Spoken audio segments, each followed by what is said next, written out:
సమయానికి తిండి లేకపోవడం వల్ల, సమయానికి నిద్ర రాకపోవడం వల్ల నడి వయసులోనే ముసలితనంలో వచ్చే సమస్యలు, ఆరోగ్య సమస్యలు మీ కార్మికులకు వస్తున్నాయి.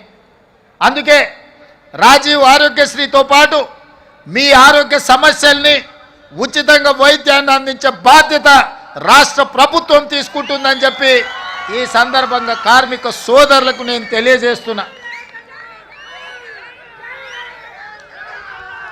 అదేవిధంగా ఈనాడు నిర్మాతలతో మీకు ప్రతిస్తంభన వచ్చింది. ఆనాడు రాష్ట్రానికి చెడ్డ పేరు రావద్దు, 18 రోజులు మీరు ధర్నాలు, దీక్షలు, నిరసన కార్యక్రమాలు చేపట్టిండ్రు. నేనాడు నిర్మాతల మండలిని కూడా పిలిచి చెప్పిన, ఆ కార్మికులు కష్టపడితేనే మీరు నిర్మాతలుగా నిలదొక్కుంటారు. దర్శకులకు చెప్పిన, మీరు రాణించాలి అంటే వాళ్ళ టాలెంట్ కూడా పెరగాలి, వాళ్ళని మీరు కుటుంబ సభ్యులుగా చూసుకున్నప్పుడే మీరు రాణించగలుగుతారని దర్శక నిర్మాతలకు నేను చెప్పడం జరిగింది. ఆ తర్వాత మిమ్మల్ని పిలిచాను, కూర్చున్నాను, మాట్లాడినాను. మిమ్మల్ని అర్థం చేసుకోవడానికి, మీ సమస్యల సహేతుకతను అంచనా వేయడానికి ప్రయత్నం చేసిన. అందుకే ఈనాడు మీతో కలిసి ఆ రోజే చెప్పిన, నేను నా ఇంటికి మీరు రావడం కాదు, మీ ఊరైన కృష్ణానగర్కి నేనే వస్తా.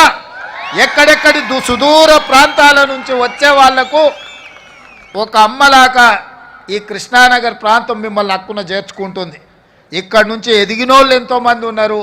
ఇక్కడ ఆరోగ్యం దెబ్బతిని ప్రాణాలు కోల్పోయిన వాళ్ళు ఈ కృష్ణానగర్కు ఉన్నది. ప్రతి ఒక్కరికి ఒక కన్నీటి చరిత్ర ఉన్నది.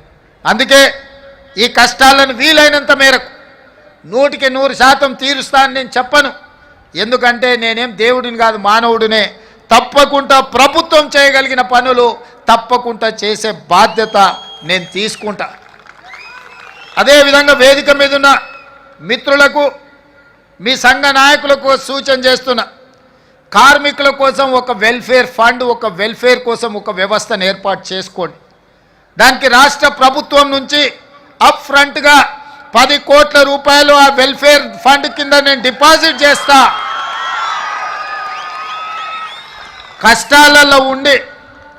కష్టాలలో మరణించే కార్మికులను ఆదుకోవడానికి ఆ నిధిని ఉపయోగించండి. ఇదే కాదు, ఈనాడు మీ శ్రమతో ఏర్పడే పెద్ద సినిమా నిర్మాతలు, హీరోలు వాళ్ళ సినిమాల టికెట్ల ధరలు పెంచడానికి నా దగ్గరకు వస్తుంటారు. నేను నిర్మాతలకు చెప్పిన, మరి పెంచిన దాంట్లో కొంతైనా కార్మికులకు వాటా ఉండాలి కదా అని.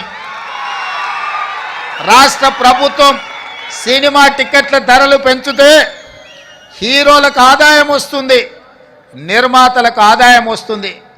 కార్మికులకు మాత్రం ₹1 కూడా అదనంగా రావడం లేదు.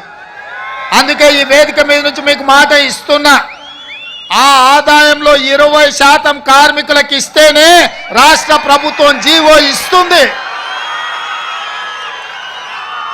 మీ శ్రమతో సంపాదించే ప్రతి రూపాయిలో మీకు వాటా ఉండాలి, మీకు భాగస్వామ్యం ఉండాలి. ఈ వేదిక మీద నుంచి మా అధికారులకు నేను ఆదేశాలు ఇస్తున్నా, రేపటి భవిష్యత్తులో ఎంత పెద్ద నిర్మాత అయినా, ఎంత ఇన్ఫ్లుయెన్షియల్ పర్సన్ అయినా, రాష్ట్ర ప్రభుత్వం అదనంగా టికెట్ల ధరలు పెంచితే వచ్చే ఆదాయంలో 20% నా కార్మిక సోదరుల కుటుంబాలకు వెల్ఫేర్ ఫండ్ కింద వాళ్ళకు ఆ నగదు బదిలీ జరిగితేనే, ఆ ఒప్పందం ప్రకారమే మా రాష్ట్ర ప్రభుత్వం జీవో ఇస్తుంది. ఈ నిబంధనలు నేను సవరిస్తానని చెప్పి ఈ సందర్భంగా కార్మిక సోదరులకు నేను మాట ఇస్తున్నా.